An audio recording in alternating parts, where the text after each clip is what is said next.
Hey guys, tonight we slip into a world where beaches shine under Brazilian moons, but shadows linger thicker than the palms. Imagine a coastline alive with samba beats, the smell of grilled meat drifting from street stalls, and beneath it all, a man who has slipped through Italy's grasp.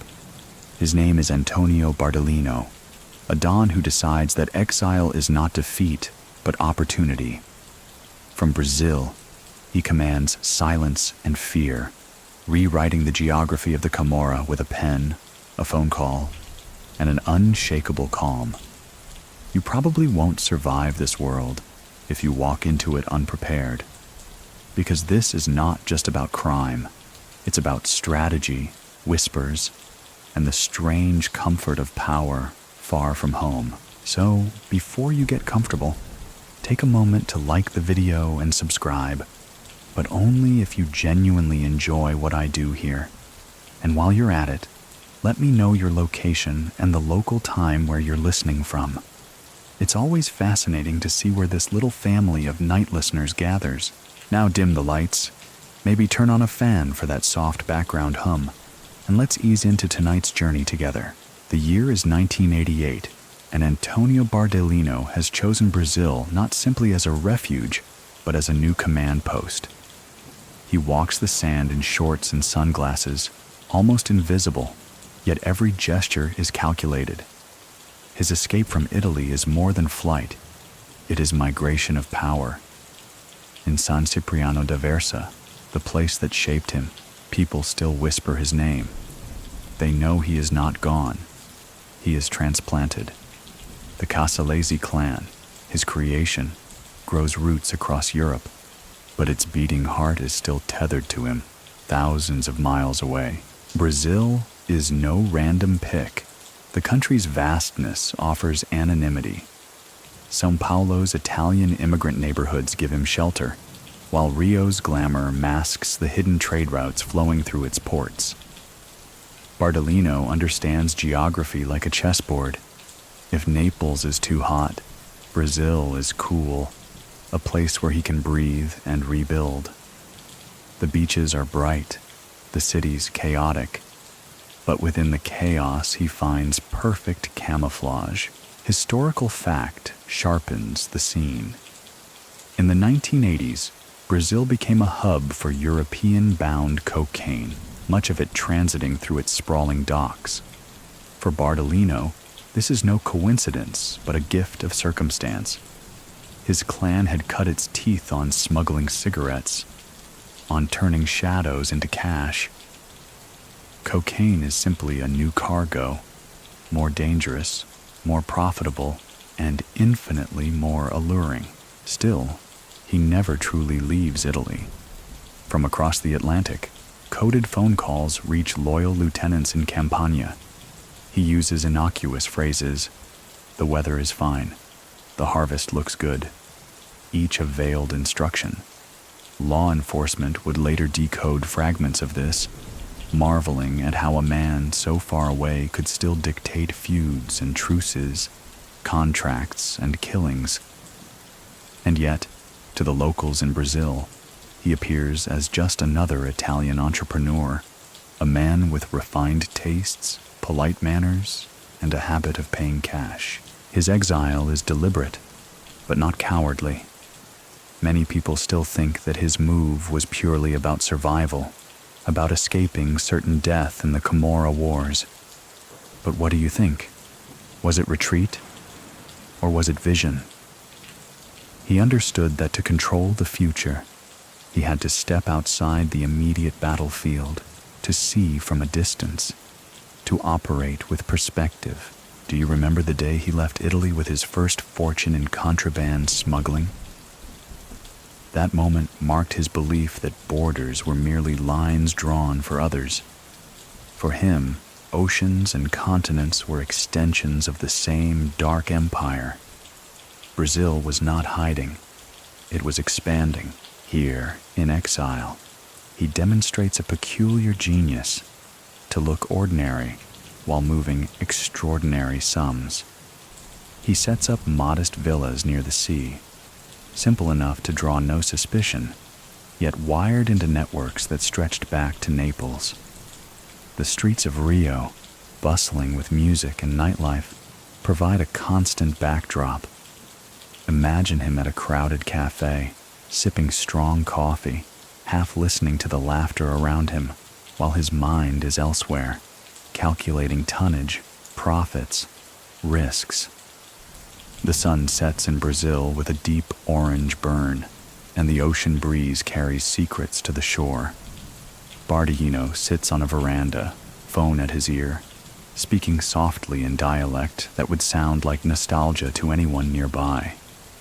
But to his clan, those words meant orders, strategies, futures decided in whispers. His Brazilian exile begins not as an ending, but as a prologue. He knows that Italy will continue to churn with violence, that his name will be invoked in Camorra battles he no longer directly fights. And yet, his absence is presence. The ghostly hand that shapes alliances, that gives the Casalesi clan its confidence, its reach, its myth. Antonio Bardellino's story does not begin on the golden sands of Brazil, but in the dusty lanes of San Cipriano da Versa, a town in Campania that seems too small to birth legends, yet produced one of the Camorra's most calculating figures.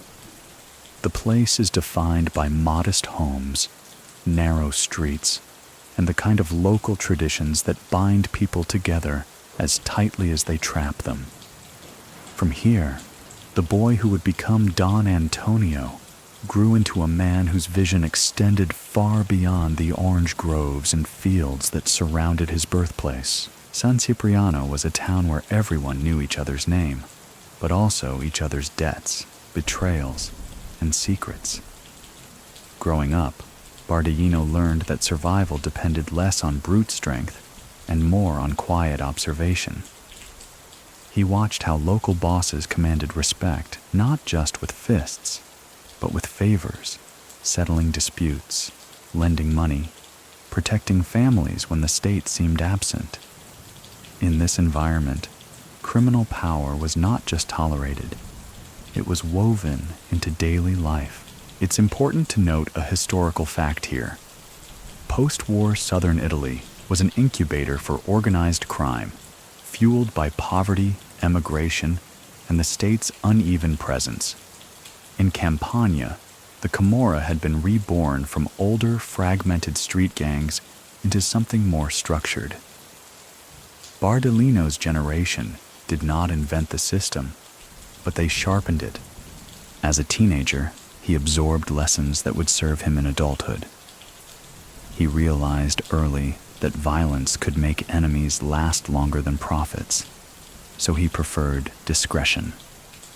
While others flaunted their strength, he cultivated patience.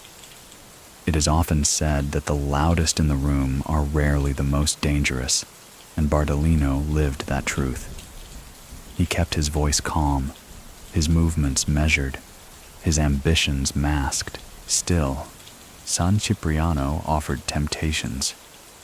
The smuggling of cigarettes, a thriving business in the 1960s and 70s, was everywhere. Young men with quick boats and quicker tempers made fortunes bringing contraband from foreign ships into Italian ports. Bardellino did not rush headlong into this trade. He studied it. He saw how bosses lost fortunes through greed, how betrayals were born from arrogance. Then, when he finally entered, he did so with calculated precision, picking the right partners, cutting deals that ensured loyalty through shared gain rather than fear alone. Those who recall his early years speak of his ability to sit in a bar for hours, barely saying a word, yet everyone at the table left with the sense they had been guided, persuaded, or even commanded. It wasn't charisma in the flamboyant sense. It was the quiet authority of a man who knew what others wanted before they admitted it. One curious thread.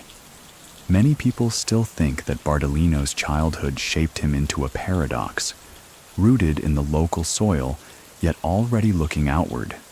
So what do you think? Was he destined to remain a provincial boss?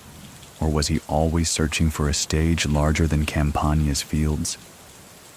His later life suggests the latter, but the seeds were planted in that small town where trust and betrayal were separated by a handshake. Do you remember the coded phone calls from Brazil we spoke about? Their roots are here, in the subtle lessons of San Cipriano, where silence spoke louder than threats. Young Antonio learned that the less you said, the more people wondered. And the more they wondered, the more they respected, or feared, you. The streets of his youth were not paved with gold, but with opportunities for the keen-eyed. He walked them as a boy, hearing neighbors gossip about debts unpaid, watching trucks deliver contraband, seeing older men exchange envelopes under lampposts. Every detail sank in. He did not copy these men. He refined them. Where others demanded loyalty, he inspired it. Where others spilled blood to prove dominance, he waited until the right moment, striking not often, but decisively, a light joke for the sleepless among us. If patience were sold in the market stalls of San Cipriano, Bardellino would have been the wealthiest customer. He stockpiled it as though it were currency, and in time, it became exactly that. By the time he reached adulthood, his reputation was firm. He was no street thug, no impulsive fighter. He was an organizer, a thinker, a man whose calmness unnerved even seasoned gangsters. In San Cipriano, people whispered that Antonio Bardellino was different, and different in the underworld often meant dangerous. By the late 1970s, Antonio Bardellino's quiet authority had hardened into something more concrete, the foundations of what would become the Casalesi clan. What began as a tight circle of relatives and trusted associates in San Cipriano d'Aversa slowly grew into a network stretching across Campania. He didn't call it an empire, but others did. To his mind, it was just careful construction, brick by brick, deal by deal. The Casalesi would later be feared as one of the most ruthless Camorra factions, but in these formative years, the tone was set by Bardellino himself. His style was not about flamboyance.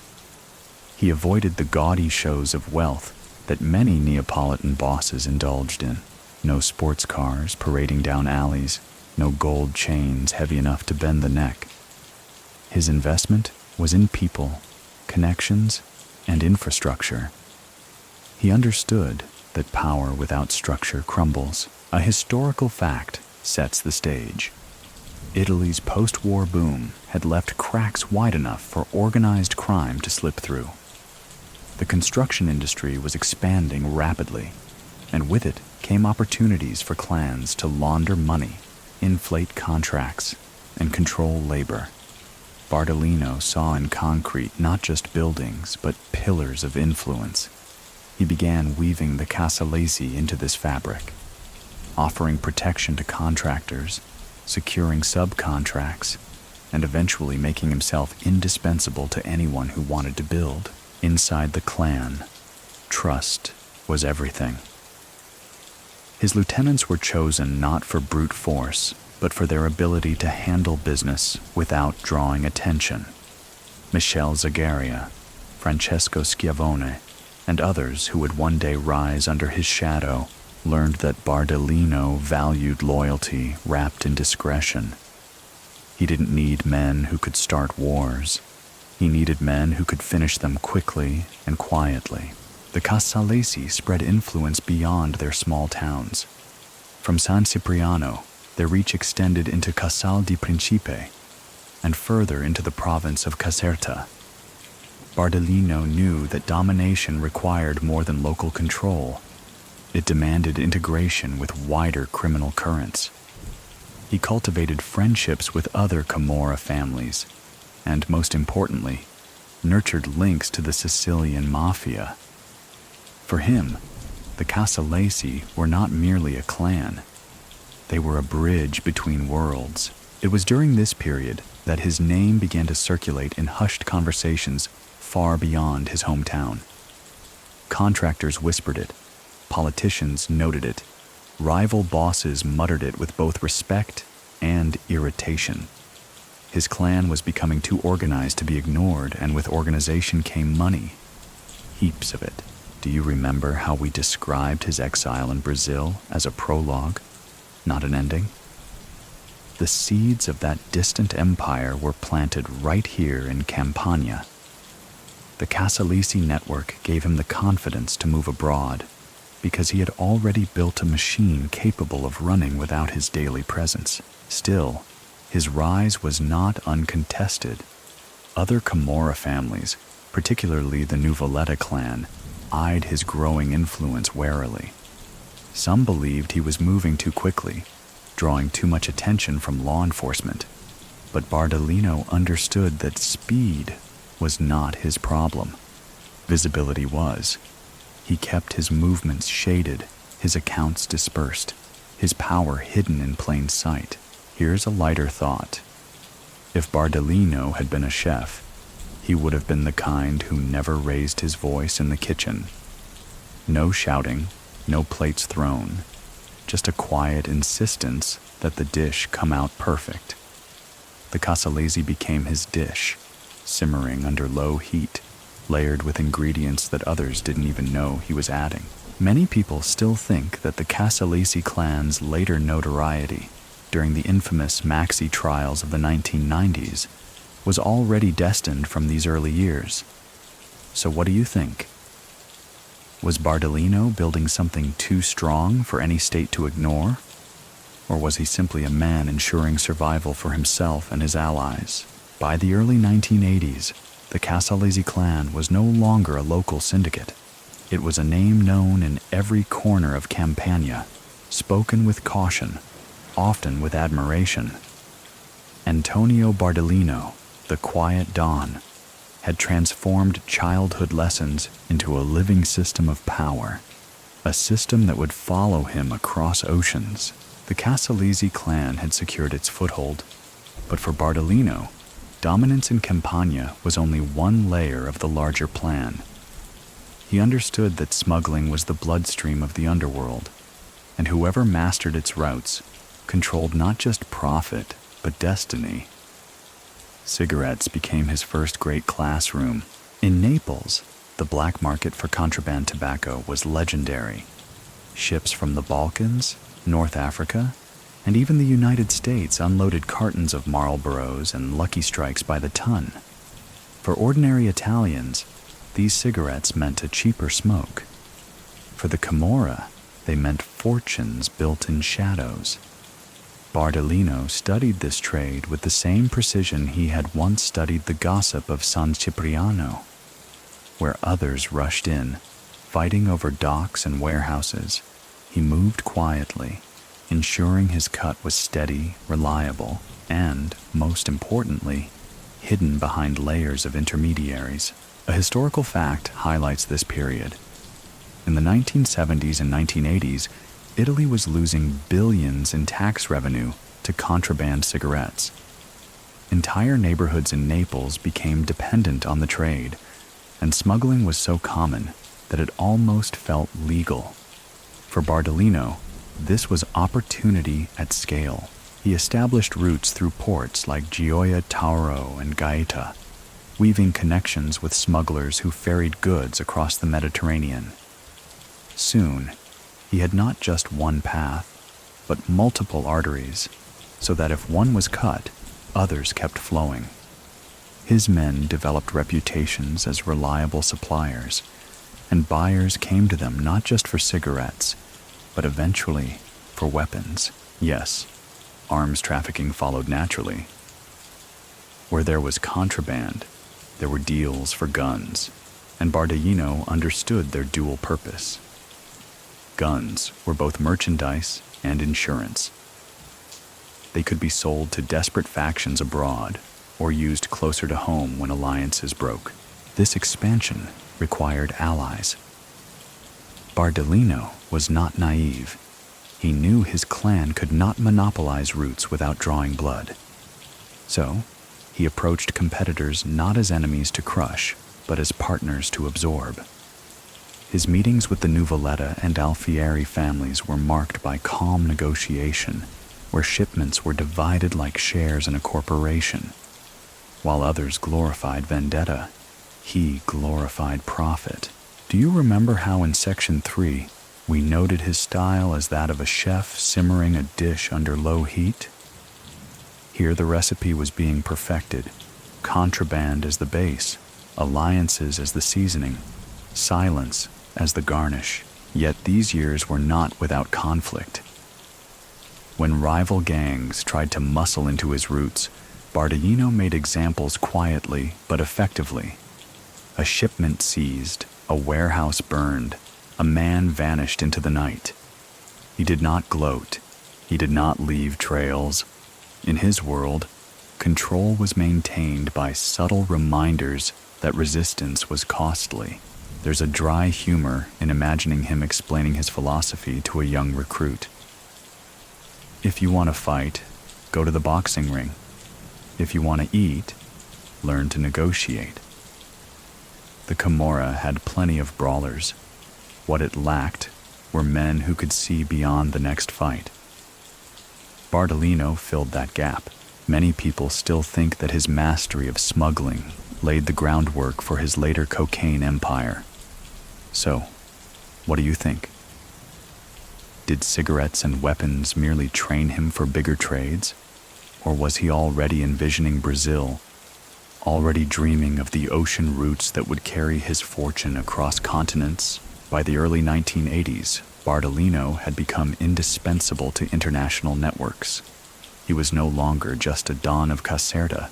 He was a logistician of shadows, a man whose fingerprints were on shipments that crossed seas, borders, and languages. And as the world began to crave cocaine, he already held the keys to the gates.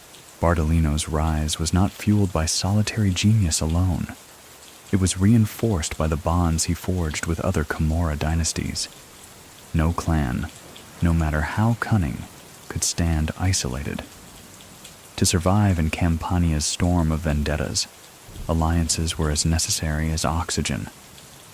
For Antonio, this meant sitting at tables with the Nuvoletta and Alfieri families, two names that commanded equal measures of fear and respect. The Nuvolettas of Murano had cultivated long-standing ties with Cosa Nostra in Sicily. They weren't just a Camorra clan. They were ambassadors of Sicilian influence in Naples. For Bardellino, this link was priceless. Through them, he could bridge into the island's darker aristocracy, where decisions were made not with guns but with whispers. He admired their ability to move quietly in politics, to mingle with professionals and white-collar allies who kept their hands clean while profiting from the underworld. Then, there was Carmine Alfieri, a man whose ambitions mirrored Bardellino's own. Alfieri believed in turning the Camorra into something resembling a corporation, shedding the chaos of petty street feuds in favor of structured profit. He and Bardellino shared more than strategies. They shared a vision. Together, they could stabilize regions, divide contracts, and reduce unnecessary bloodshed. Their friendship, like two engineers sketching the same blueprint, made them formidable. A historical note helps set the backdrop. The Camorra Wars of the late 1970s and early 1980s devastated Naples. Entire neighborhoods became battlegrounds as rival factions sought supremacy. Hundreds died in shootings that turned city streets into theaters of fear. Amid this chaos, Bardellino's pact-making gave him a different kind of reputation. He was the one who could cool the temperature, bring warring bosses into alignment, and shift attention back to profit. Do you remember the smuggling routes he built in Section 4? Those channels grew stronger through these alliances. With Nuvoletta connections, his contraband flowed smoother through Sicilian docks. With Alfieri's reach, construction contracts across Campania began to funnel money into shared ventures. It was less about loyalty and more about mathematics, shared percentages, predictable returns. But even as Bardellino thrived in negotiation, he never forgot the darker truth. Alliances were temporary. A handshake today could turn into a betrayal tomorrow. He trusted these men only as far as it served his long-term goals. His friendships with them were real, but they were pragmatic friendships. Each laugh at the dinner table laced with quiet calculation. Still, he projected calm. Witnesses often remarked on his ability to sit through tense negotiations with the same steady expression, as though nothing rattled him. If tempers flared, he simply waited, letting others exhaust themselves before softly steering the conversation back to terms. There's a small joke tucked in here. If he had been a schoolteacher, his classroom would have been the quietest in Italy. One raised eyebrow from Bardellino was enough to settle chaos. Many people still think that Bardellino's genius lay in these alliances, in his ability to see that profit-outlived vendetta. So what do you think? Was he truly a peacemaker, or merely a strategist fattening his coffers until the inevitable betrayals came? The truth sits somewhere in the middle. He was both. A man who understood that stability made money, but also a man who knew stability in the underworld was an illusion. His pact with the Nuvoletta and Alfieri families bought him time, power, and breathing space. But it also tied him deeper into the labyrinth of Italian crime. And as we will see, even the best constructed friendships would one day be tested by ambition, blood, and betrayal. Among the men who rose to prominence in the Camorra of the 1980s, few were as remarkable for their style as Antonio Bardellino. His power grew not only because of the alliances he secured or the smuggling routes he controlled, but because of the way he chose to carry himself. Where rivals shouted, he whispered. Where others strutted into clubs in flashy suits, he preferred quiet meetings in back rooms. He was the silent strategist, a man who understood that noise draws bullets, but patience earns crowns. In Campania, gangsters often built reputations on ferocity. Some believed the only way to keep respect was through immediate, dramatic violence. Bardellino, however, learned early that violence was a tool, not a calling card. He rarely ordered murders unless they were essential. And when he did, they were swift, surgical, and designed to send a message without igniting unnecessary wars. His approach unsettled many of his rivals because they could never predict his next move. A man who does not shout, after all, is much harder to read. Historical context adds to this portrait. In the 1980s, southern Italy was thick with internecine bloodshed. The Second Camorra War raged, with hundreds of deaths, as Raffaele Cutolo's Nuova Camorra Organizzata clashed with a coalition of rival clans. Bardellino was central in that coalition, but his role was not as the loud general barking commands. It was as the planner who drew lines others didn't see. He preferred to guide, nudge, and maneuver, letting louder allies soak up the attention while he strengthened the Casalesi in the background. Do you remember how, in Section 5, we spoke about his friendship with Carmine Alfieri? That bond was more than a partnership. It was a buffer. Bardellino often allowed Alfieri to play the public face of certain alliances, while he remained in the shadows, calculating. By letting others shine, he avoided unnecessary heat from law enforcement, and yet his hand was always felt. There's a sly humor in imagining Bardellino at a meeting of bosses. While tempers flared and threats flew, he'd quietly sip his espresso, nod politely, and only after an hour would he deliver a single sentence that closed the debate. He was the kind of man who could win an argument without raising his voice, simply because everyone knew he'd already thought 5 steps ahead. This style extended into his dealings with ordinary people. Locals in San Cipriano recall that he rarely needed to raise his tone to inspire respect. Shopkeepers, builders, and politicians alike seemed drawn to his calm authority. He could enter a room full of tension and leave it with everyone convinced they had struck the better bargain.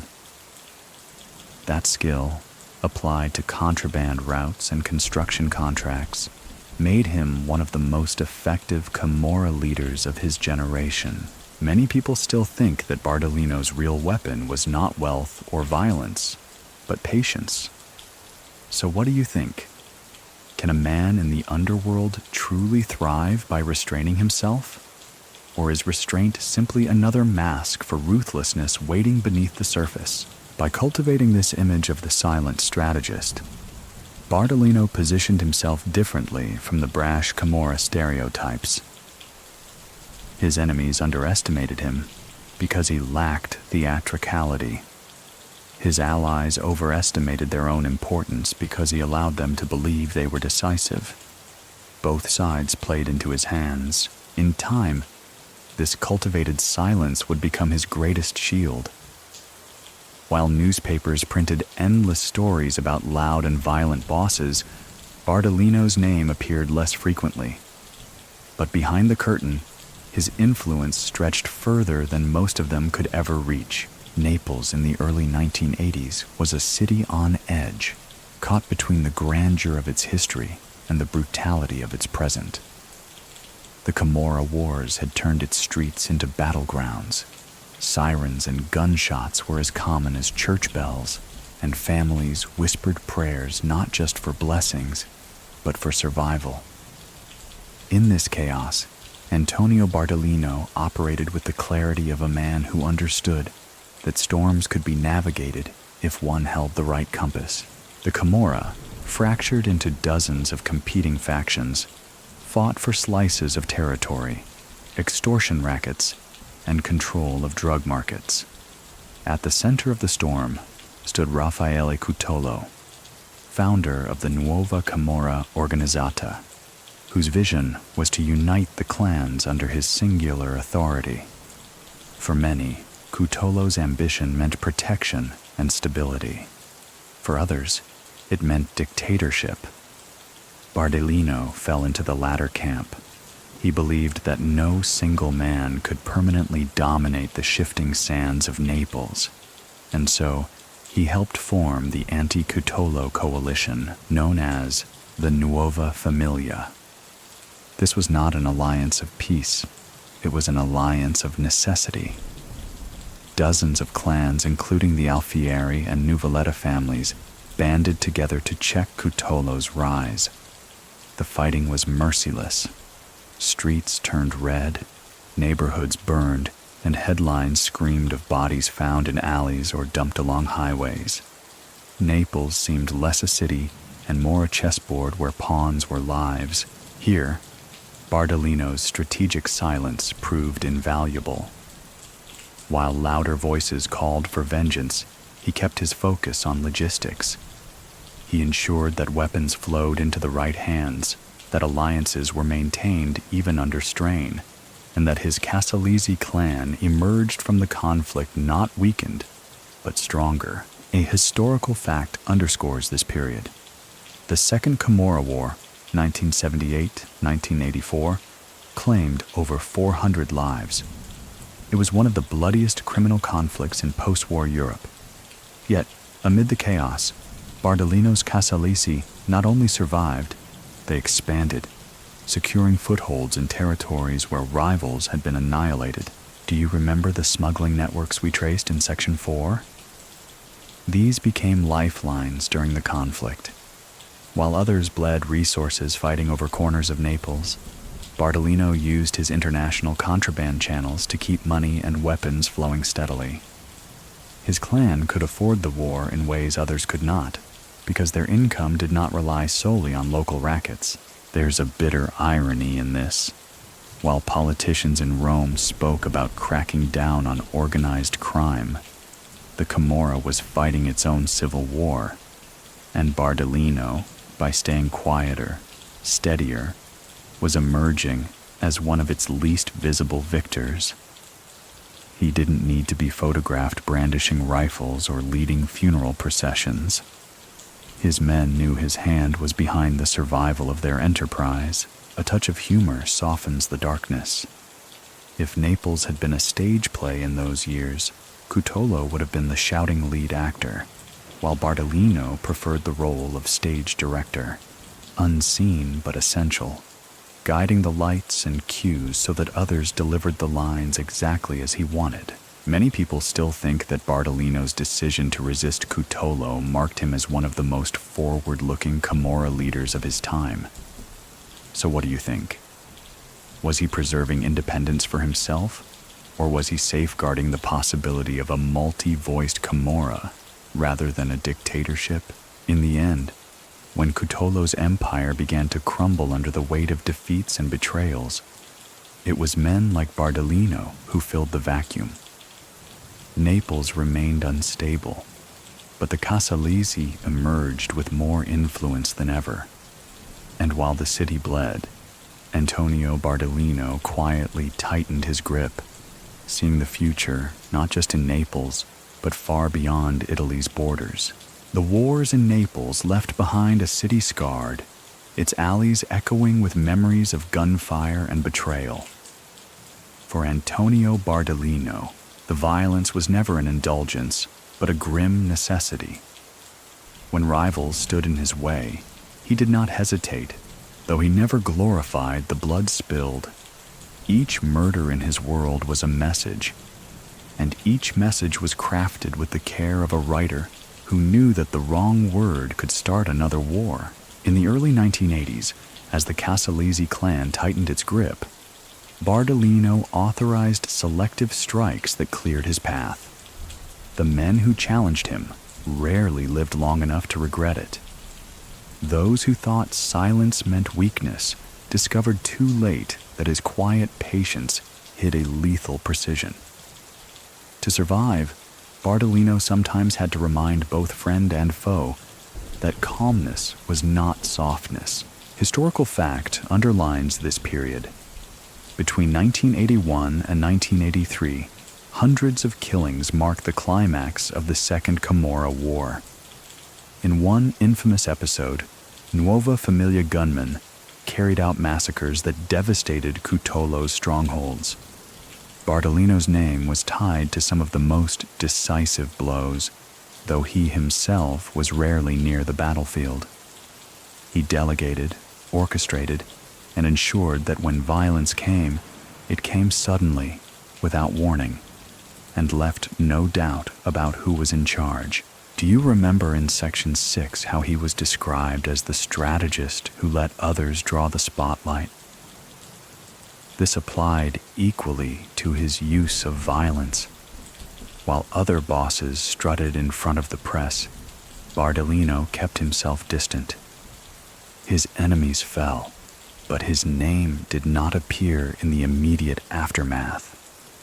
He moved like a shadow, and shadows leave no fingerprints. At times, his ruthlessness shocked even his allies. He believed that a rival could be tolerated only as long as they were useful. Once their presence became a liability, they were erased. Yet even here, Bardellino avoided excess. He never killed for sport, never sanctioned unnecessary blood. Every action was weighed like numbers in a ledger. Cost versus gain, risk versus reward. There is a grim joke whispered by some who studied him later. If Bardellino had run a corporation, layoffs would have been permanent. It is dark humor, but it reflects his pragmatic coldness. Lives to him were assets, and when assets threatened the enterprise, they were written off. Many people still think that the legend of Bardellino's measured violence distinguished him from other Camorra dons. So what do you think? Did his selective killings make him more civilized or more dangerous? Because restraint, when finally broken, carries greater force. By 1984, the Casalesi clan was feared not for its noise, but for its silence. The murders attributed to Bardellino's orders were not surrounded by boasting or headlines. They happened, they resonated, and then they faded into the background of Naples' wider bloodshed. Yet each strike left the Casalesi stronger, their leader's authority unquestioned. And as Naples smoldered with the aftermath of its wars, Bardellino was already looking outward, knowing that true power lay not in the ruins of local vendettas, but in the global roots waiting to be claimed. By the mid-1980s, Antonio Bardellino had already outgrown the narrow boundaries of Campania. While his Casalesi clan thrived in Naples and Caserta, he understood that the Camorra's future depended on stronger ties beyond Italy's borders. To secure that horizon, he looked to Sicily. For centuries, the Sicilian mafia, Cosa Nostra, had been more structured, more disciplined, and in many ways more internationally connected than its Neapolitan cousins. Bardellino saw them not as rivals, but as essential partners. The bridge to Sicily was built through the Nuvolettas of Murano. Their long-standing friendship with key Sicilian bosses gave Bardellino an entry point, and he used it carefully. He traveled discreetly to meetings, sometimes on ferries, sometimes by car, ensuring his presence was never publicized. There, in villas overlooking the Mediterranean, conversations unfolded not about neighborhood rackets, but about global commerce. A historical fact underscores the context. During the 1980s, Cosa Nostra was deeply entangled in the heroin trade, funneling shipments from Turkey through Sicily into North America. For Bardellino, this model was instructive. He saw how Sicilians leveraged diaspora communities abroad, how they laundered profits through legitimate businesses, how they turned smuggling into a multinational enterprise. He envisioned the same for the Casalesi. Do you remember the smuggling corridors we traced in Section 4? Those routes, originally designed for cigarettes and arms, could be adapted for larger, more lucrative cargoes. With Sicilian cooperation, Bardellino's men began to learn how heroin moved, how ports could be greased, how customs officials could be bought. He was not imitating blindly. He was adapting, blending Sicilian expertise with Neapolitan daring. His relationship with Cosa Nostra also carried symbolic weight. In the underworld, alliances with Sicilian dons conferred legitimacy. For a Camorra boss, being seen as a peer of men like Michele Greco or Stefano Bontade was a crown of its own. Bardellino wore it lightly, but strategically. He did not boast about his ties, but his lieutenants knew that their boss was no longer provincial. A small joke softens the picture. If the Camorra were a neighborhood soccer club, Bardellino was suddenly playing Champions League. Same sport, but a much bigger field. Many people still think that without these Sicilian connections, Bardellino could never have envisioned his later Brazilian expansion. So what do you think? Were these alliances merely convenient, or were they the spark that ignited his dream of a transatlantic empire? Whatever the case, Bardellino's diplomacy bore fruit. Construction contracts in Campania flowed more easily when Sicilians vouched for him. Smuggling routes expanded when Sicilian partners opened doors in foreign ports. He absorbed not just profits, but lessons, and he carried those lessons like maps folded neatly in his pocket. By the time Italian authorities began to understand the depth of these connections, it was already too late. Bardellino had woven himself into a fabric that crossed islands, borders, and oceans. His Casalesi clan was no longer a local force. It was becoming part of a global network. And with Brazil on his mind, the Sicilian bridge would prove indispensable. Money was never just money for Antonio Bardellino. It was camouflage, legitimacy, and leverage. Once the Casalesi clan had secured its dominance through smuggling and alliances, he turned to construction as both shield and sword. In the Italy of the 1980s, cement was as valuable as contraband, and Bardellino mastered the art of pouring foundations that covered more than buildings. The post-war economic boom had created an insatiable hunger for infrastructure: roads, housing projects, schools, and hospitals. State contracts, often inflated and poorly supervised, became golden opportunities for those with the right mix of muscle and influence. Bardellino ensured that the Casalesi clan controlled not just the raw materials, but the bidding process itself. Companies under his sway won lucrative tenders, often by intimidating competitors or bribing officials to withdraw. A historical fact highlights the moment. The Casalesi, like other Camorra clans, used construction in the 1980s to launder billions of lire. Investigations later revealed that entire neighborhoods, particularly in Caserta, had been financed with mafia money. Some of the buildings still stand, silent monuments to illicit finance poured into cement. Do you remember how, in Section 3, we traced the early structure of the Casalesi? Here is where structure meets permanence. By embedding themselves in construction, Bardellino gave his clan a double advantage: steady, clean-seeming income and influence over the physical landscape itself. A road controlled by the Casalesi wasn't just asphalt. It was a reminder of who allowed commerce to move smoothly. The genius was in blending crime with business so seamlessly that the line blurred. Developers found it easier to cooperate than resist.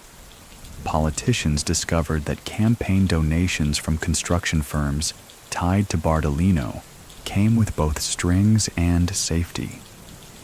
Even workers benefited, at least superficially, because the Casalesi ensured steady employment on sites they dominated.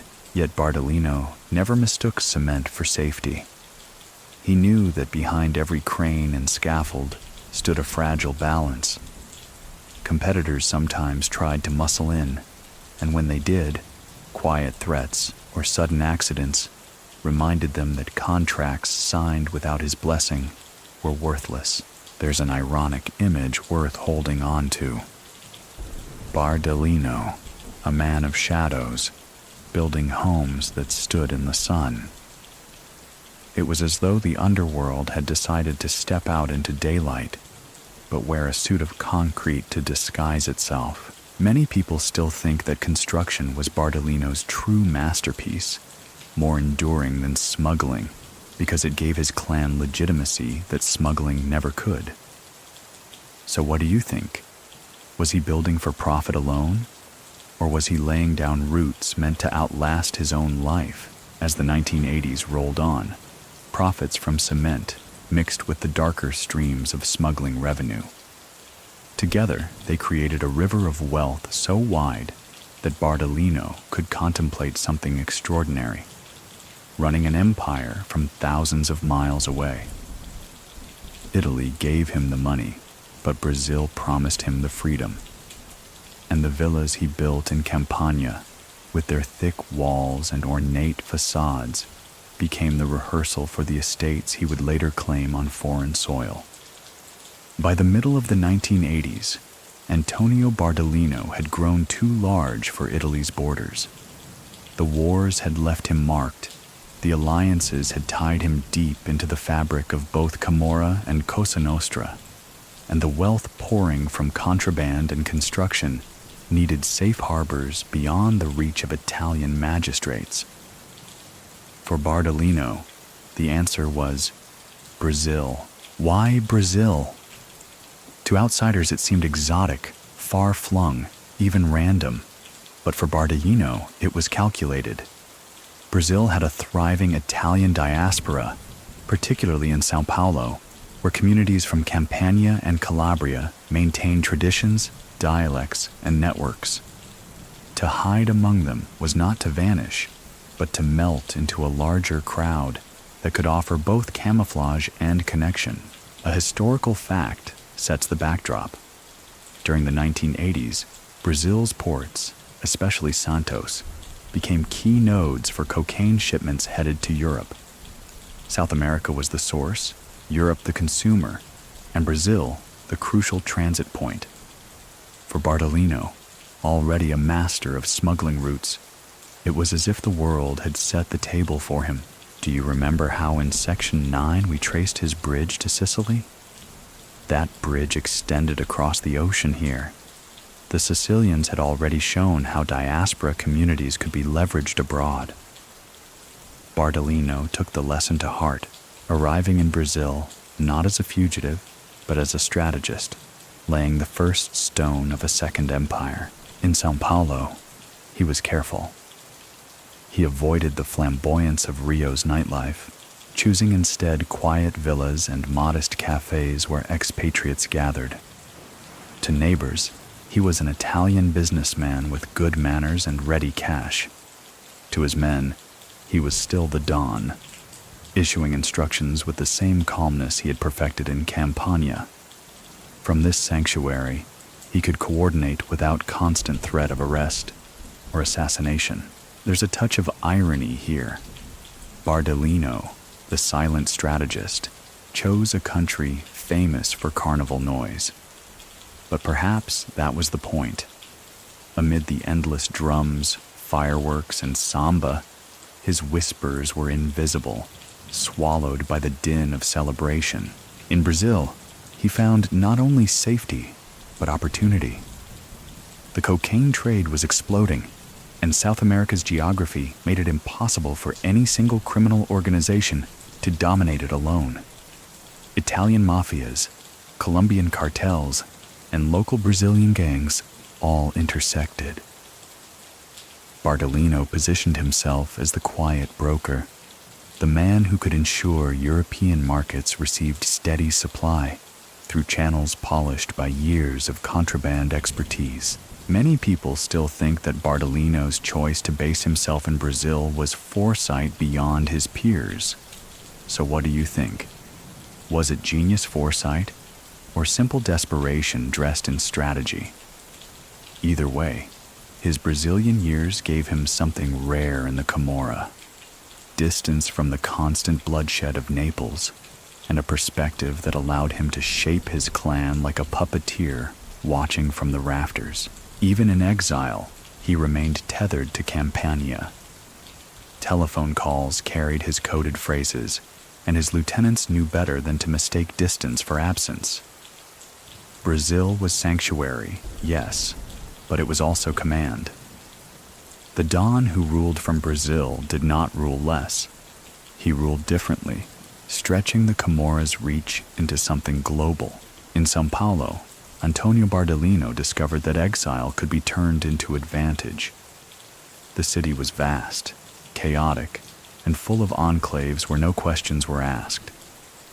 Italian bakeries, small import shops, and old social clubs served as natural meeting points, where a man with the right dialect could find trust more quickly than suspicion. For Bardellino, these communities were not just a shield, but a springboard. Through them, he began stitching together new networks, ones that reached far deeper into the cocaine trade. Brazil in the 1980s was fast becoming a hub of transatlantic contraband. The port of Santos was a gateway where cargo ships loaded with fruit, coffee, and industrial goods also carried hidden compartments of powder destined for Europe. Bardellino's Casalizi clan, already skilled at smuggling cigarettes and weapons, slipped easily into this new economy. By partnering with Colombian intermediaries and leveraging his Sicilian contacts, Bardellino ensured that shipments bound for Spain, the Netherlands, and Italy carried his invisible signature. A historical fact underscores this reality. In 1987 alone, European authorities intercepted multiple tons of cocaine linked to South American routes, much of it traced back to Brazil. For investigators, it was a confirmation that Brazil had become one of the most important departure points for the European drug market. For Bardellino, it was confirmation that he had chosen the right sanctuary. Do you remember in Section 11 how he kept himself modest, blending into expatriate life? That modesty was calculated. While rivals back in Campania flaunted cars and villas, Bardellino walked São Paulo streets like a businessman, well-dressed, polite, but never ostentatious. His power was measured not in what he displayed, but in the quiet certainty that millions were moving through accounts, properties, and cargo under his control. There is a faint humor in imagining him trying to explain to an unsuspecting local friend why he always seemed so calm. Business is business, my friend. Some trade in coffee, others in steel. He never specified his merchandise. Many people still think that Bardellino's Brazilian years transformed the Casalaci from a regional power into an international syndicate. So what do you think? Did exile elevate him, or did it simply extend his inevitable reach? What's undeniable is that the networks he built in São Paulo became arteries through which cocaine, money, and influence pulsed into Europe for years to come. And back in Campania, his absence did not weaken his grip. Quite the opposite. His lieutenants, guided by his coded calls, enforced his will as though he were in the next room. From halfway across the world, Bardellino proved that the Casalaci were no longer a local clan, but part of a global underworld economy. Life in Brazil demanded a different mask, and Antonio Bardellino wore it with precision. In São Paulo and along the coast, he slipped into Italian expatriate circles, where accents from Campania and Calabria mingled with the Portuguese of a country built on immigration. For neighbors, he was an unassuming entrepreneur, the sort of man who always paid in cash, tipped generously, and kept his affairs private. To them, he was simply another Italian carving out a comfortable life abroad. This cultural camouflage was part instinct, part strategy. Bardellino knew that survival abroad required blending in, not standing out. He attended social gatherings at Italian clubs, nodded politely at weddings and christenings, and occasionally sponsored small community projects that made him appear civic-minded. To the untrained eye, he was just another successful migrant. But those closest to him understood that behind the facade of respectability lay a man orchestrating transatlantic pipelines of contraband. Historical context strengthens the picture. The Italian diaspora in Brazil had, by the 1980s, grown into one of the largest outside Italy. São Paulo's neighborhoods like Bixiga and Muca were thick with Italian cafes, bakeries, and festivals. For Bardellino, these were not just nostalgic havens. They were cover. A man speaking Neapolitan dialect at a corner cafe drew no suspicion. In fact, it drew camaraderie. Do you remember how, in Section 12, we traced his growing ties to cocaine shipments through Santos?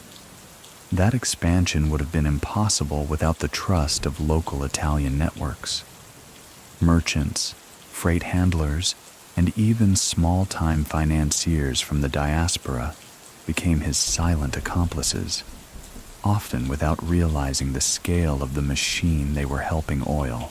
There's a sliver of humor in imagining him at a Sunday community lunch, nodding along as neighbors debated soccer matches, while his mind quietly calculated the tonnage of cocaine hidden in shipping containers a few miles away. He excelled at being present, without ever truly being seen. Many people still think that this ability to wear the mask of a respectable migrant was his greatest protection. So what do you think? Was it genuine assimilation, or simply camouflage sharpened to perfection? Perhaps it was both. Bardellino enjoyed aspects of Brazilian life, the food, the music, the warmth of the people, but he never forgot his identity as Don of the Casalace. At night, when the parties ended and the laughter dimmed, he retreated to his villas, where phones rang with coded updates from Campania.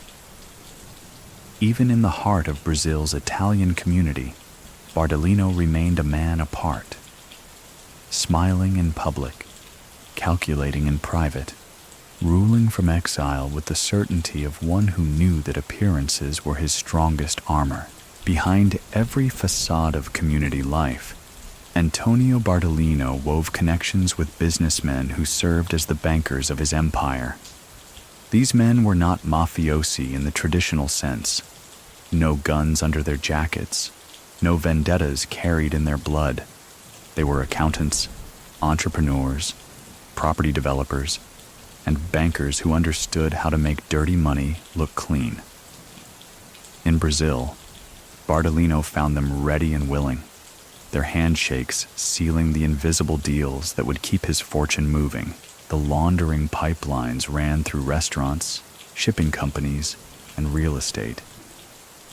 Properties bought in São Paulo under false names provided both prestige and concealment. Cash from contraband flowed into construction projects that rose in booming neighborhoods, while import-export businesses disguised the transfers of capital across oceans. The beauty of these arrangements was their mundanity. Nothing drew suspicion faster than luxury cars and diamond watches. Nothing seemed safer than apartment blocks, warehouses, and trucking fleets. A historical fact sharpens this picture. During the 1980s, international watchdogs estimated that Italian organized crime laundered billions annually through foreign real estate and banking. Brazil, with its less stringent financial oversight at the time, was fertile ground. Bardellino exploited this gap, embedding his wealth into assets that would be nearly impossible for investigators to untangle.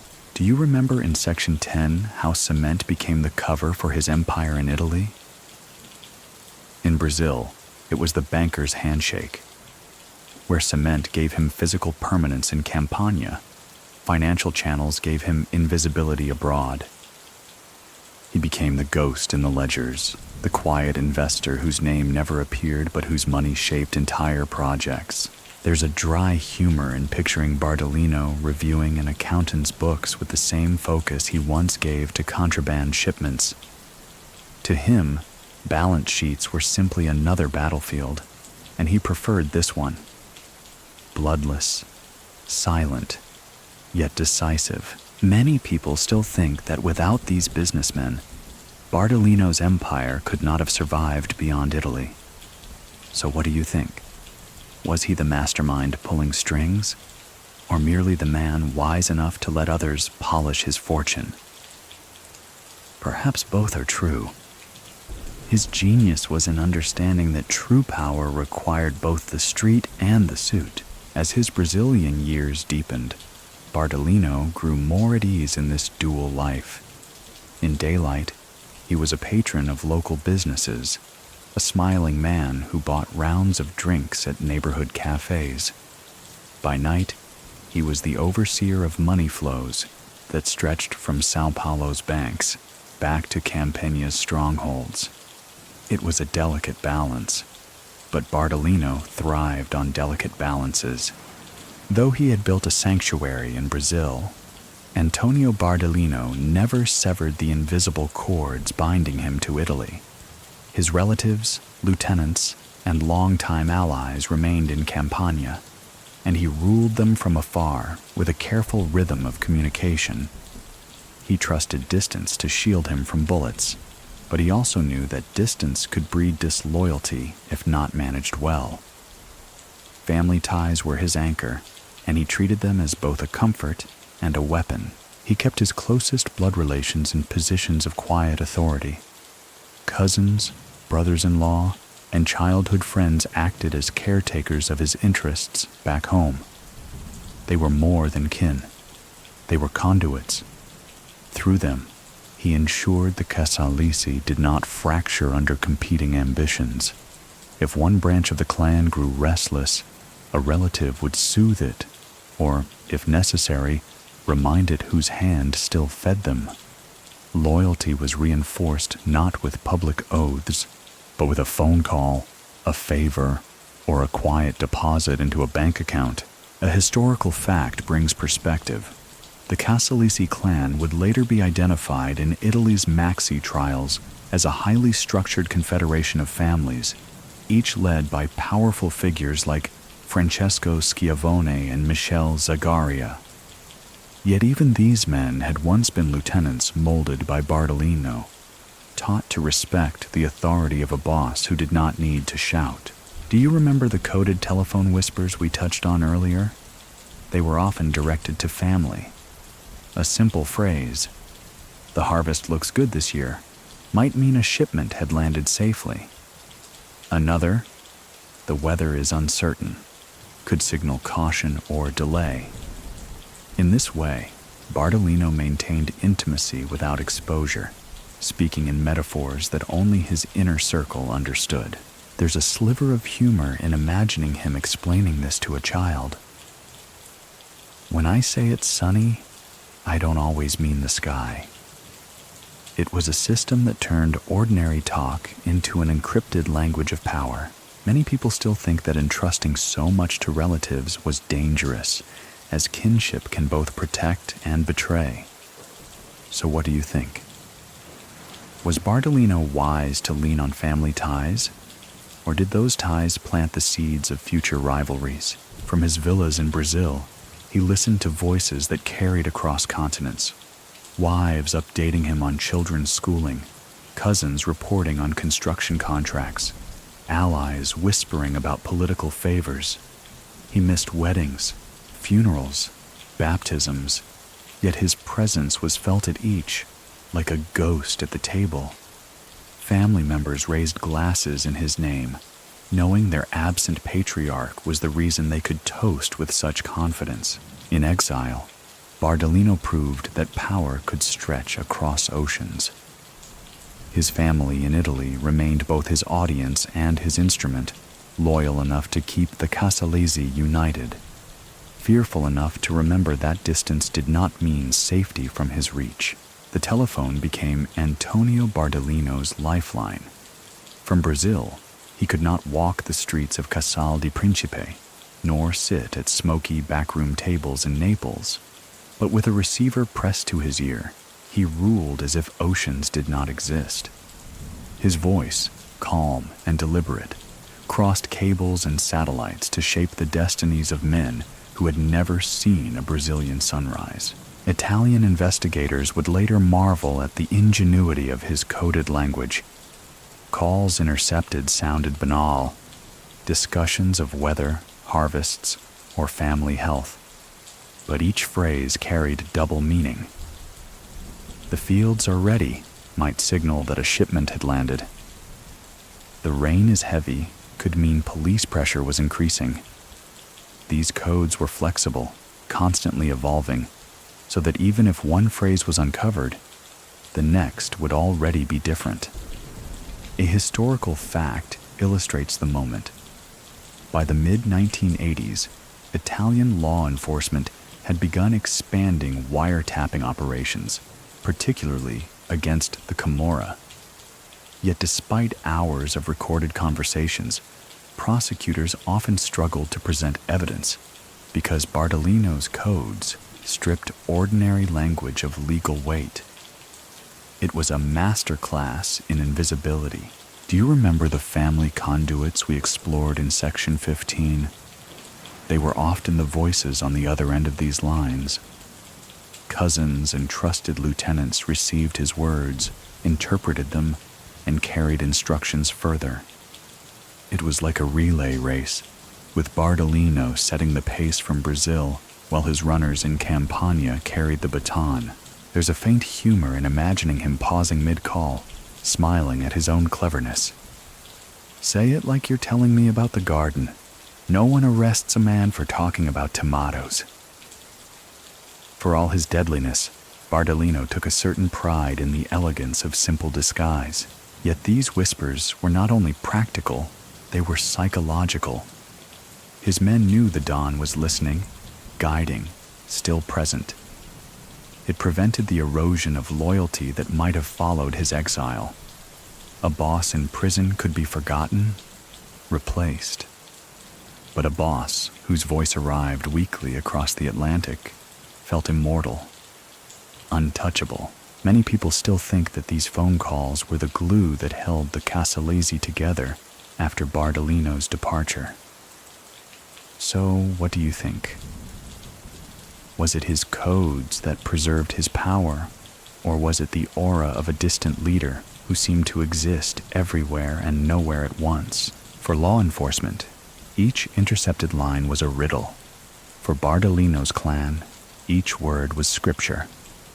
With a telephone in hand, he blurred the line between Brazil and Campania, proving that exile did not mean absence. His whispers carried the weight of commands, and in those whispers, an empire continued to breathe. Even across the ocean, Antonio Bardellino could not avoid the weight of Sicilian suspicion. For all his diplomacy, the bosses of Cosa Nostra watched him carefully. To them, he was useful, a conduit to cocaine routes and construction contracts, but he was also independent, and independence was rarely tolerated for long. The Sicilians prided themselves on hierarchy, on loyalty to the cupola, the governing commission that coordinated mafia affairs. Bardellino, though respectful, was never fully submissive. Meetings with Sicilian emissaries in Brazil and Europe grew tense. They asked for tighter coordination, for tribute payments that acknowledged their supremacy. Bardellino offered cooperation, but stopped short of fealty. His vision was different. The Casalesi should not remain provincial underlings of Sicily, but partners in a shared empire. He smiled at their requests, but behind the smile was calculation. A historical fact frames the tension. During the 1980s, the cupola, under leaders like Michel Greco, demanded obedience from affiliates and allies across Italy. Dons who resisted were often silenced.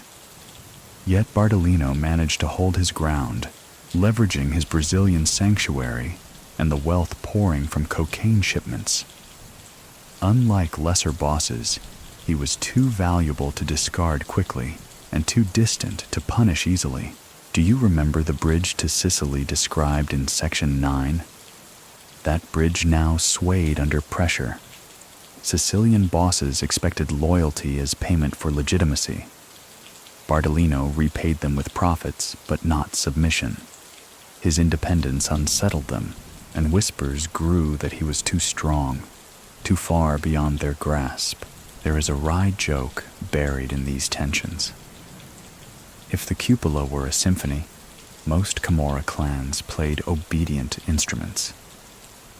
Bardellino, however, preferred to improvise his own jazz line, just enough to enrich the music, but always threatening to throw it off rhythm. Many people still think that Bardellino's reluctance to bow fully to Sicily planted the seeds of his downfall. So what do you think? Was it courage to stand apart, or arrogance that provoked inevitable betrayal? The Sicilians watched.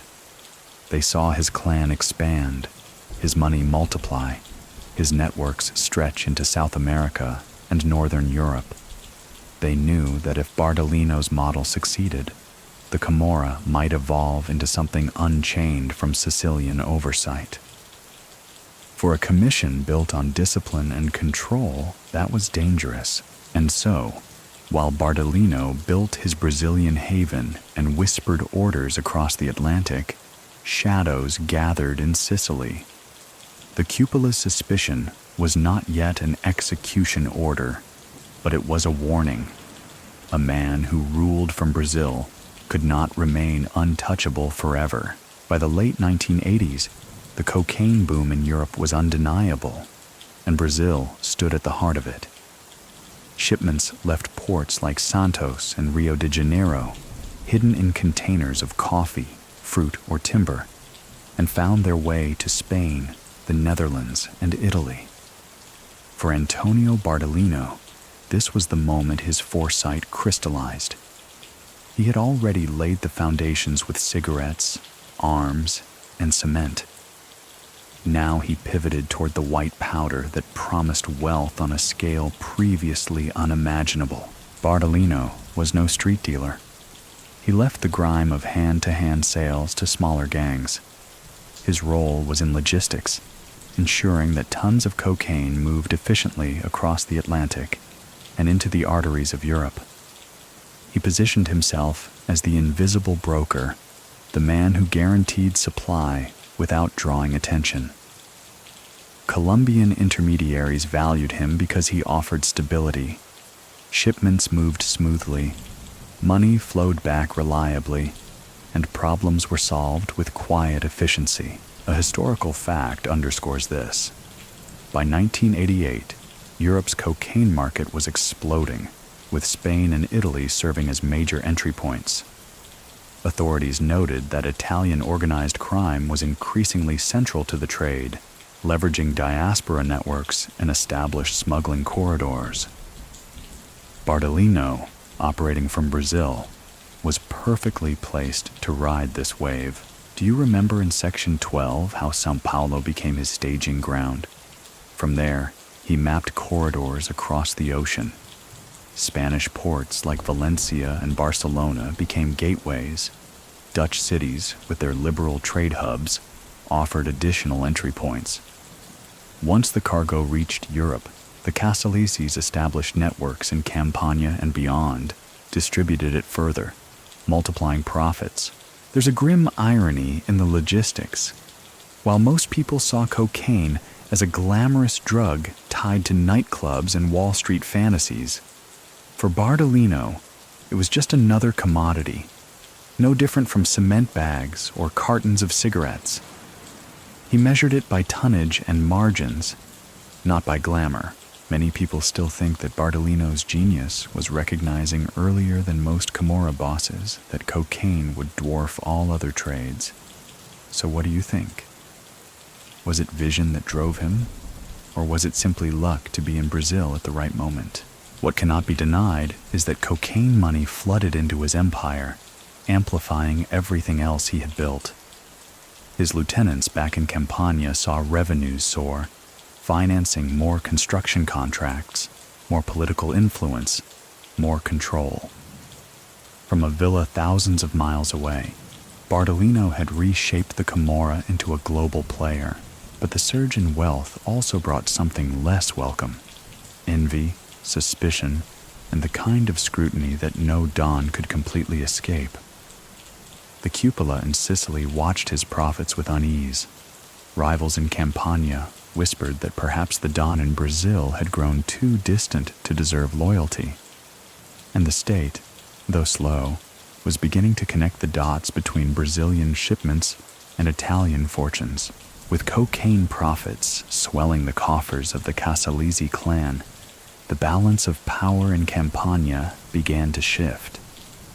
Back home, lieutenants like Francesco Schiavone, known as Sandokan, were no longer content to live indefinitely in Bardellino's shadow.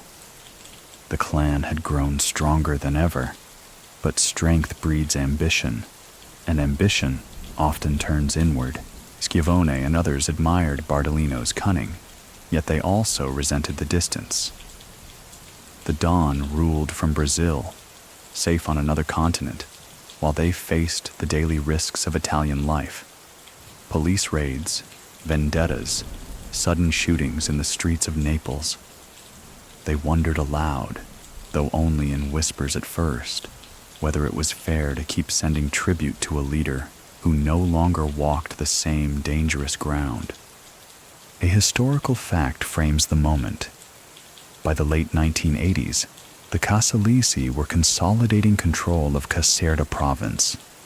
Schiavone and his allies acted with increasing independence, managing extortion, rackets, and contracts with less reference to Bardellino.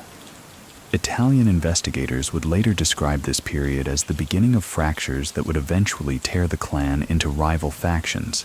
Do you remember how in Section 15 we spoke of Bardellino's reliance on family conduits? Here, those same conduits became contested. Relatives loyal to the Don clashed with younger leaders eager to chart their own course.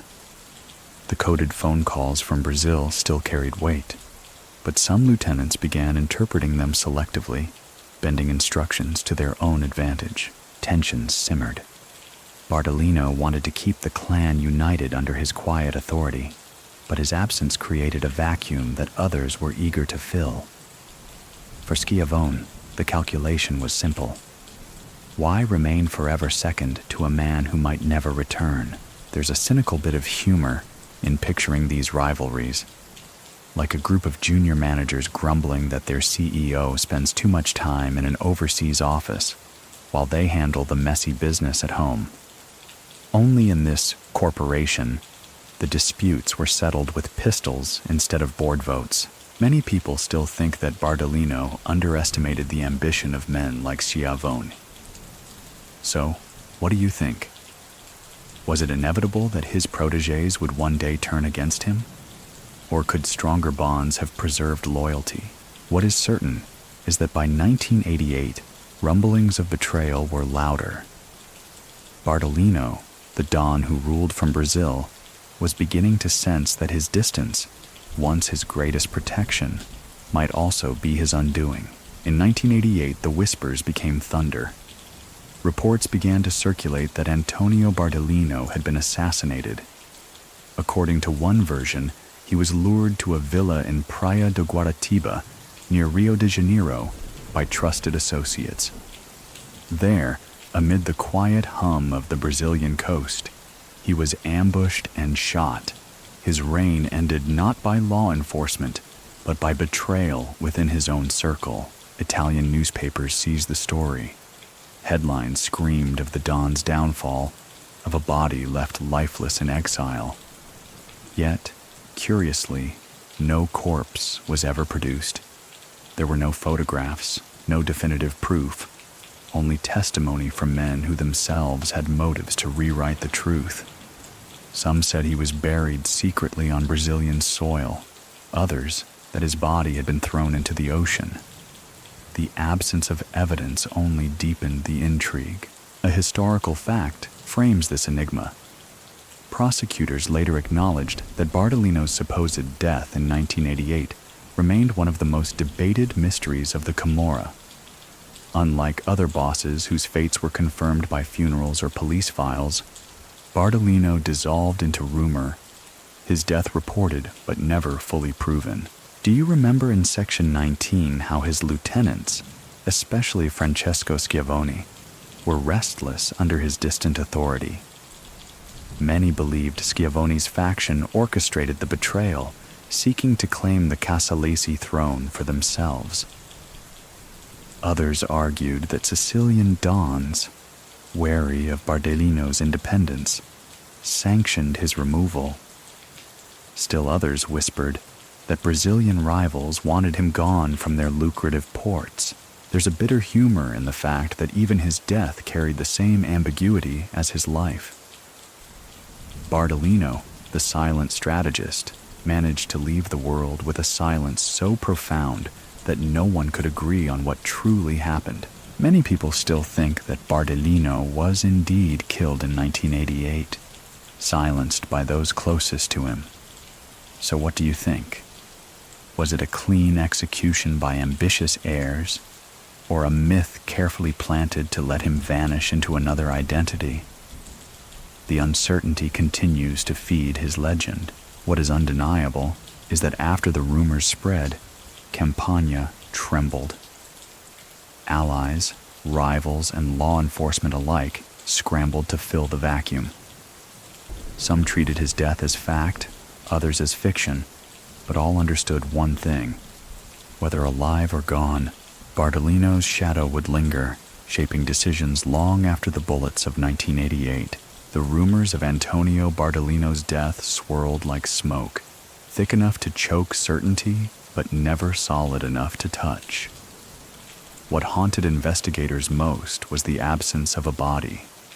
In the underworld, corpses usually told stories: bullet wounds, burial sites, funerals whispered through alleyways. But in Bardellino's case, nothing surfaced. It was as though the dawn had simply vanished into the humid Brazilian air. Witnesses offered conflicting accounts. Some claimed he was gunned down at a seaside villa, his body quickly disposed of to prevent discovery. Others swore he was strangled in his sleep by men he had once called brothers. Yet when pressed, details unraveled. No photographs, no autopsy, no crime scene ever confirmed. For law enforcement, this was maddening. For his enemies, it was unsettling.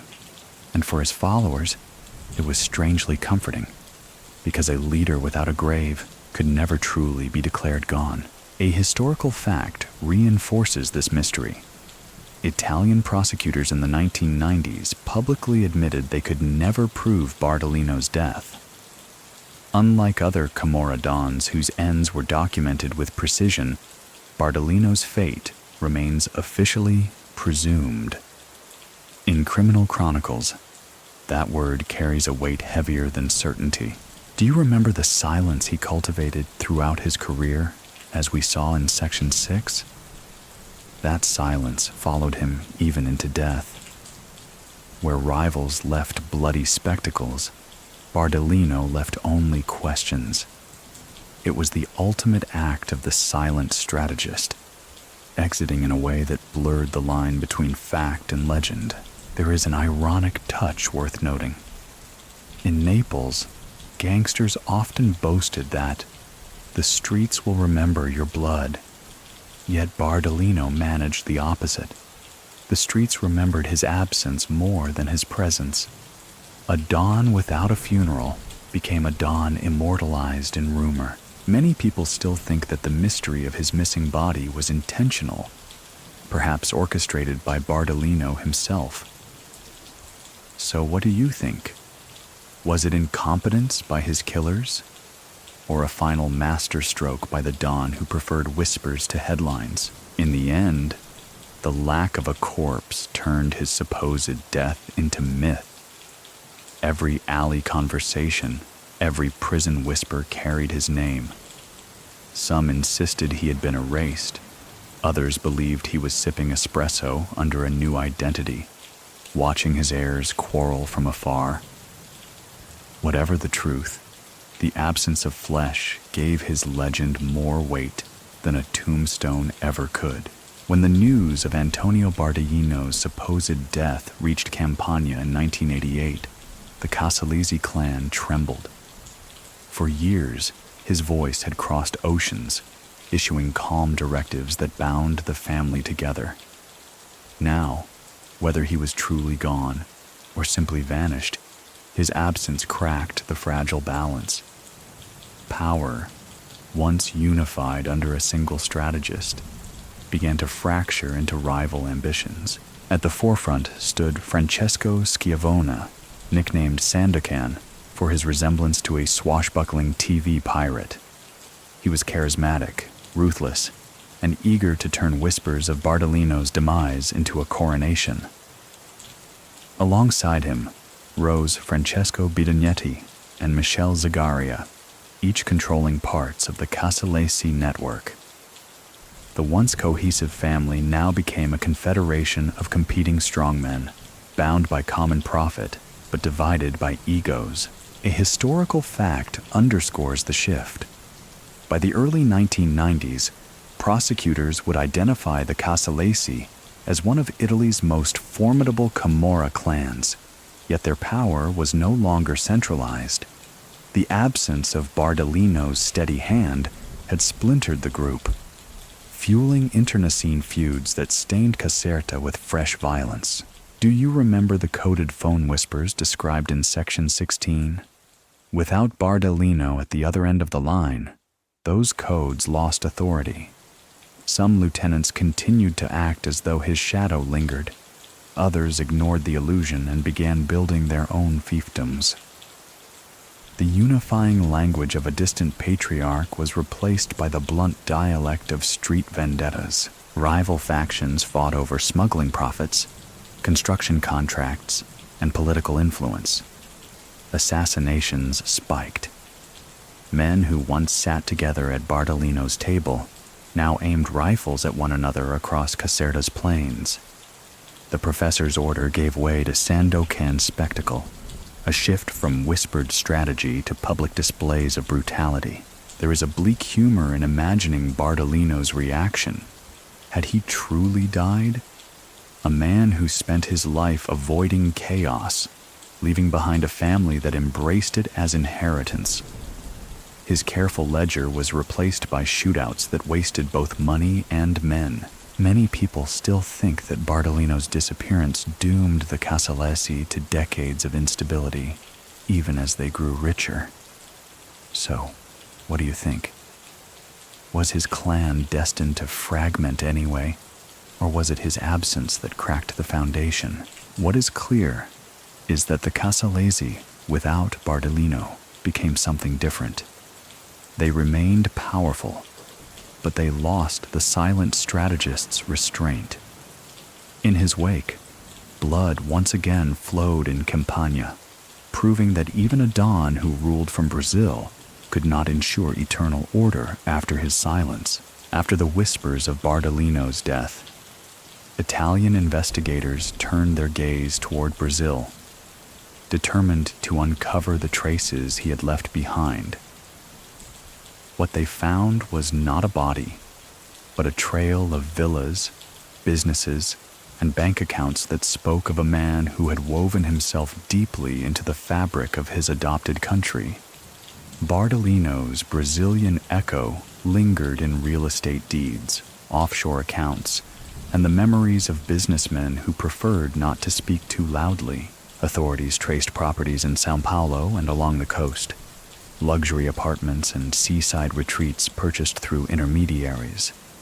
Companies registered under unfamiliar names turned out to be shells, their true purpose to channel millions from cocaine shipments into legitimate-seeming ventures. Bank records, when seized, showed sudden surges of deposits that aligned suspiciously well with European drug seizures. Even in absence, Bardellino's fingerprints smudged across financial ledgers. A historical fact underscores this. In the 1990s, Italian anti-mafia prosecutors testified in court that Bardellino's Brazilian assets had been vast, though much of it vanished into the labyrinth of offshore finance. It was proof that his operations had not been the improvisations of a fugitive, but the architecture of a strategist who thought in decades. Do you remember in Section 14, the banker's handshake that laundered his money through businesses? Here in Brazil, those handshakes had multiplied. Import-export firms, construction companies, and shipping agencies all bore faint connections to him, even if his name never appeared. His wealth was dispersed like smoke, impossible to catch, yet impossible to ignore. There's a hint of irony in how investigators described the scene. Bardellino, a man of shadows, had built such a visible empire of villas and businesses that his ghost seemed more present than some living dons. His absence felt louder than his presence ever had.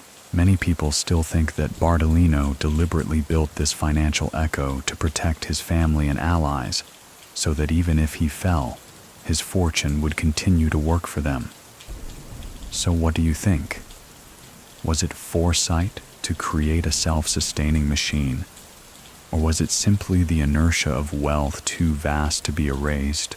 In courtrooms back in Italy, prosecutors pointed to these Brazilian holdings as proof of the Casalesi's international reach. Journalists wrote of the Don who ruled from Brazil, the the empire that survived him even in supposed death.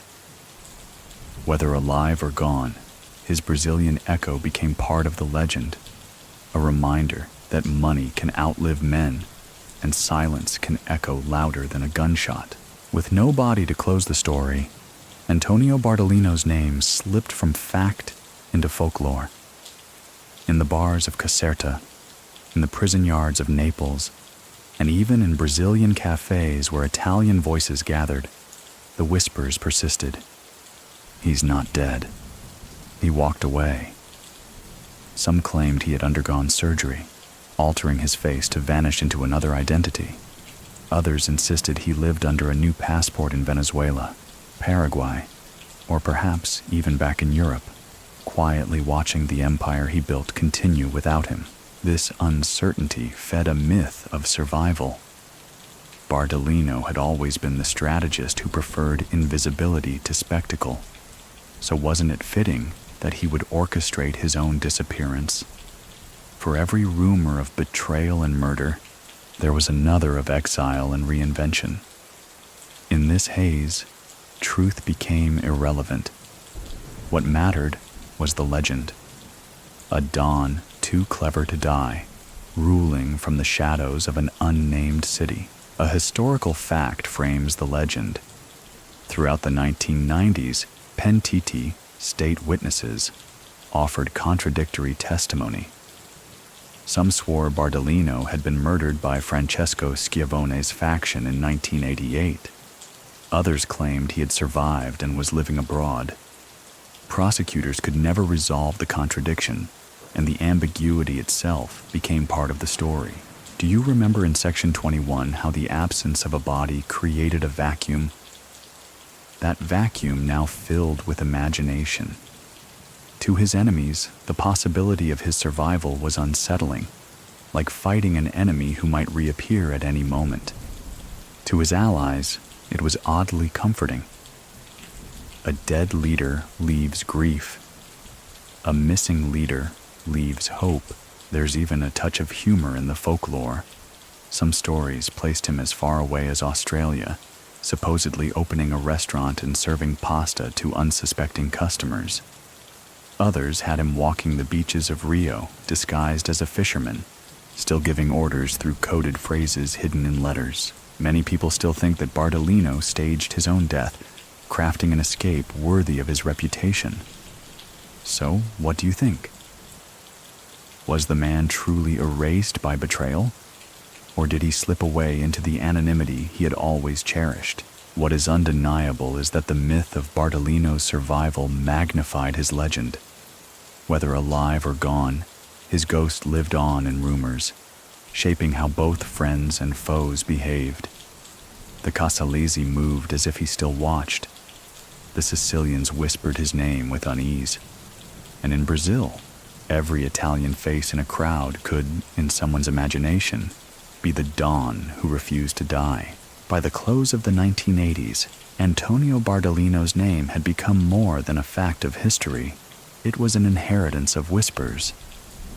Whether killed in 1988 or vanished into another life, his influence lingered in the DNA of the Camorra.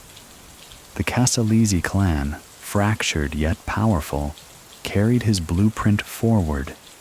An empire built on contraband, laundered through construction, and extended into foreign lands with coded whispers. His legacy was paradoxical. On one hand, he proved that a Camorra boss could think beyond local vendettas, weaving global networks that stretched from Naples to Sao Paulo, from Gioia Tauro to Santos. On the other, his absence revealed how fragile unity was when tied to a single strategist. Without him, protégés like Schiavone and Zagaria tore the Casalesi into competing fiefdoms, each invoking his memory while betraying his discipline. A historical fact sharpens the point. In the mid-1990s, the Spartacus Maxi trial in Naples laid bare the inner workings of the Casalesi. Prosecutors described Bardellino as the architect of their power, the man whose innovations in smuggling and money laundering had set the standard. Even absent, his presence filled courtrooms, his ghost accused as loudly as any living boss. Do you remember the Brazilian echo from Section 23? Villas, companies, and bank accounts tied to him still pulsed long after his supposed death. They were proof that Bardellino had transcended the fleeting lives of ordinary dons. Money, property, and fear outlasted flesh. There's a quiet irony in the way his story ended, or didn't. Bardellino, who built his reputation on silence, left the world with the loudest mystery of all. No body, no funeral, only shadows. For his followers, that uncertainty became faith. For his enemies, it became paranoia. For history, it became legend.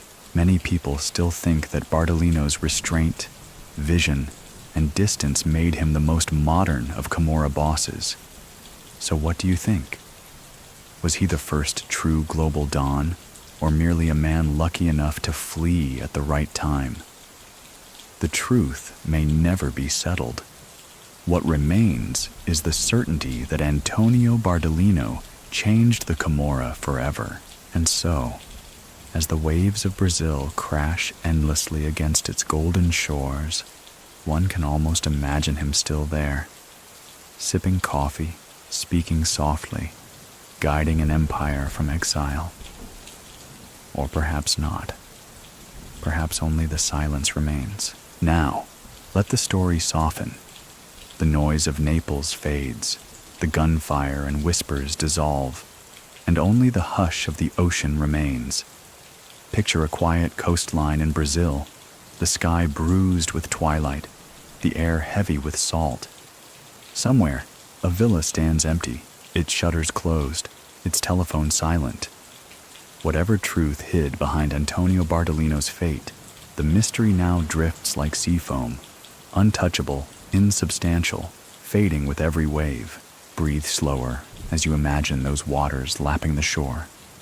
The chaos of the Camorra, the betrayals, the fortunes in concrete and cocaine. All of it shrinks against the infinite patience of the tide. Men chase power, but oceans wait. Men write codes in whispers, but winds erase them. Even the strongest names, shouted in alleys and carved into ledgers, become faint echoes when carried too far. Allow yourself to drift with that thought, that even the darkest empires cannot hold forever.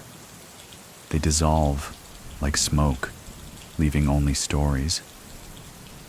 Tonight, you have walked through those stories step by step, from dusty Campanian streets to crowded São Paulo cafes, and finally to that uncertain twilight where fact and legend blur. You've heard the silence Bardellino cultivated, and perhaps you felt it too. How calm can outlast chaos. Now release it. Let your breath slow. Let your thoughts scatter like sand. Whatever questions remain about survival, betrayal, or myth, leave them unanswered. The mystery is enough. Close your eyes. Imagine the ocean stretching wide, endless, indifferent. Let it carry you gently, the way all stories eventually carry us into rest.